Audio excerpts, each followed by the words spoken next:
Hello everyone, and welcome to Read Insight. I'm your host, Charlotte. Today, I want to start by asking you a question.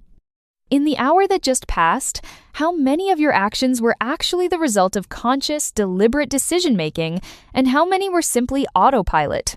Try to think back to this morning. When you got out of bed, did you decide to brush your teeth first? Or did you reach for your phone to check your messages? When you walked into the kitchen to make your coffee, did you think about every single step, spooning the grounds, pouring the water, or did you suddenly just find yourself holding a steaming mug? We like to think that we are the masters of our own destiny, making free choices every second of the day. But Charles Duhigg, a celebrated reporter for the New York Times, tells us a different story in his groundbreaking book, The Power of Habit.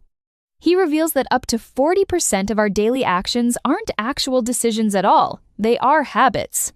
This book isn't just a dry scientific manual, it is a key that unlocks the operating system of our brains, helping us understand why some habits are so impossibly hard to break and how we can rewrite the code of our own behavior. Let's travel back in time a few decades to look at a fascinating, almost unbelievable story that serves as the backbone of this book. Meet Eugene Pauly. Eugene was an elderly man who suffered severe brain damage due to a viral infection. The virus decimated his hippocampus, the part of the brain responsible for memory. Eugene's memory span was only a few minutes long. If you asked him what he just ate, he couldn't tell you. He couldn't even draw a simple map of his own house. Logic dictates that if such a person were to walk out the front door alone, they would be lost forever. But something miraculous happened. Every afternoon, Eugene would habitually leave his house for a walk, stroll around the block, and return home safely to sit on his sofa and turn on the TV. Scientists were baffled. Eugene had no map in his memory. He didn't know which street was which. This case led to a stunning discovery. The place where the brain stores memories and the place where it stores habits are completely different.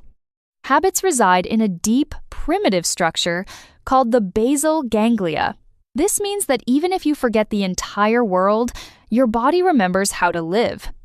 This is the power of habit. It is robust, stubborn, and often rules our lives without us ever realizing it. So, how exactly does this mysterious habit work? Duhigg introduces a core concept called the habit loop. This loop consists of 3 parts, and all 3 are essential. First, there is the cue, which is the trigger. It could be a time of day, a location, a specific emotion, or the presence of a certain person. Next comes the routine, which is the behavior itself, whether it's buying a latte or biting your nails. Finally, and most importantly, there is the reward.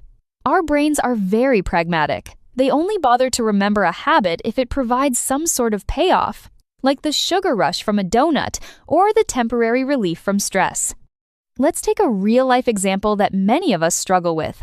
Have you ever noticed that around 3 o'clock in the afternoon, sitting in your office, you suddenly feel an overwhelming urge to snack or grab a coffee?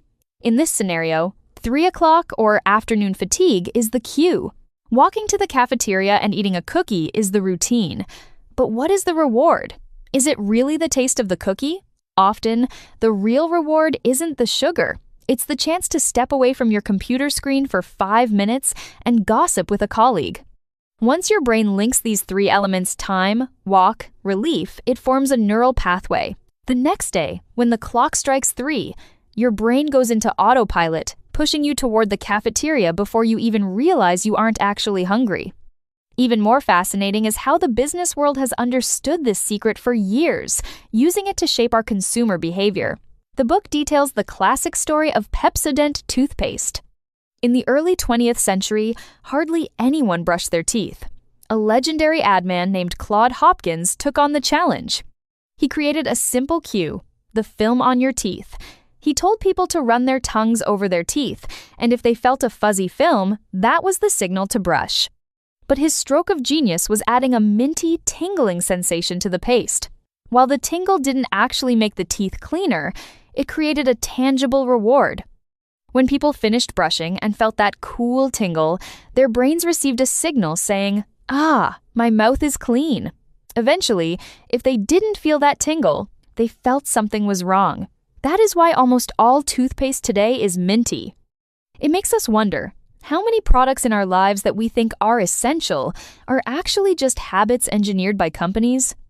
Hearing all this, you might feel a bit discouraged. If habits are hardwired into our biology, are we doomed to repeat them? If we have bad habits, are we stuck with them forever? Don't worry.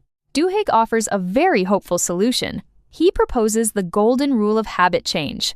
The core idea is this: you cannot simply extinguish an old habit because those neural pathways are permanent. However, you can overwrite them. Remember the loop? Cue, routine, reward. The secret to changing a habit is to keep the old cue and keep the old reward, but insert a new routine. Let's go back to the afternoon snack example. If you want to stop eating cookies every afternoon because you're gaining weight, simply using willpower to say no usually fails. Instead, you need to act like a detective. When that 3 o'clock urge hits the cue, ask yourself, what reward am I actually craving? Is it hunger, low blood sugar, or is it just a need for distraction and socialization? If you realize you just want a break, then the next time the cue strikes, try standing up and walking to a colleague's desk to chat for a few minutes, or take a quick walk around the block. But skip the cafeteria. The cue is the same. The reward of mental break is achieved, but the routine has changed. After repeating this, your brain will accept the new program. 3 o'clock equals taking a walk, not eating sugar. It sounds much more manageable than fighting yourself with willpower, doesn't it? The book also introduces a powerful concept called Keystone Habits. Sometimes our lives feel chaotic, and there are too many things we want to fix. We don't know where to start. The good news is, you don't have to change everything at once. You just need to find a keystone habit. This is like the first domino. Once you knock it over, it triggers a chain reaction of positive changes. For many people, exercise is a keystone habit. People who start exercising regularly often don't intentionally try to change their diet or sleep patterns, but because they feel better physically, they naturally start eating less junk food. They sleep earlier to have energy for the next workout. They become more productive at work because they are more alert.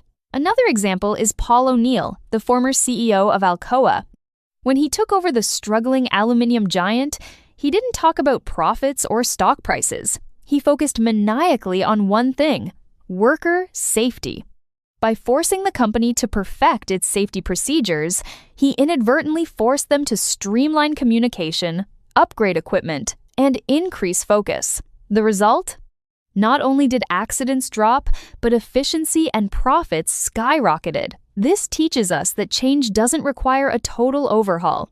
If you find the right leverage point, life can shift in wonderful, unexpected ways. Reading this book, my biggest takeaway is that it turns self-discipline, which often feels like a painful, mystical trait, into an actionable science. We don't need to blame ourselves for being weak. We just haven't been using the right manual for our brains. Every habit, good or bad, is essentially the brain's attempt to save energy. When we understand the mechanics of the cue, the routine, and the reward, we transform from being slaves to our habits into the architects of our own lives. To wrap up today's episode, I want to invite you to try a small experiment. Tonight or tomorrow, try to catch one micro habit in your life. Maybe it's scrolling through social media the moment you get into bed, or throwing your keys in a random place when you get home. Don't judge yourself. Just observe it like a scientist. What triggered it? What little bit of satisfaction did you get from it? And if you wanted to change it, what healthy behavior could you swap into the middle of that loop? Remember, the quality of our lives is hidden in these details we usually ignore. The moment we start noticing them, change has already begun. That's it for today's episode of Read Insight on the Power of Habit. I hope Charles Duhigg's wisdom helps you take back the controls of your daily life. If you enjoyed today's content, please don't forget to subscribe and share this with a friend who might need a little inspiration. I'm Charlotte, and I'll see you next time.